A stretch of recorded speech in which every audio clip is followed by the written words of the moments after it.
મારી હારે આજે તું પેચ લગાવતો નહીં, નકર તારું આઈડિયા ઉપડી જાહે. તારી હારે પેટ લગાવવા હે, તારી પતંગ કાપીએ ને આખા ગામની પતંગ કાપીએ આ ચાઇના દોરી થી. ચાઇના દોરી એટલે ચાઇના દોરી નો વપરાય. ચાઇના દોરીથી આપણને બહુ નુકસાન થાય અને ચાઇના દોરી વાપરવી મોટો ગુનો છે. તારી સલાહ તારી પાસે રાખ. તહેવાર આવે ત્યારે જ તમને સલાહ દેવાનું હું છે. દિવાળી આવે તો કે ફટાકડા નહીં ફોડવાના, ધૂળેટી આવે તો કે કલર નહીં ઉડાડવાનો, સંક્રાંત આવે તો કે પતંગ નહીં ચગાવવાની. પણ તને પતંગ ચગાવવાનું કોણ ના પાડે છે? તું આખો દી પતંગ ચગાવ, પણ ચાઇના દોરીથી નહીં, એમ તને કહું છું. આ ચાઇના દોરી મારી પાસે હે, તને ખબર હે, મને ખબર હે, બાકી બીજા કોઈને ક્યાં ખબર હે? તું તારું કામ કર ને. કાંઈ વાંધો નહીં, ટાણું આવશે ને ત્યારે હું તને જવાબ દઈશ.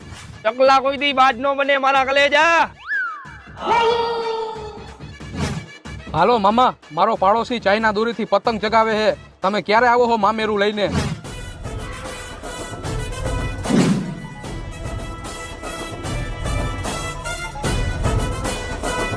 કાપે આજ તો આખા ગામની પતંગ કાપી નાખું.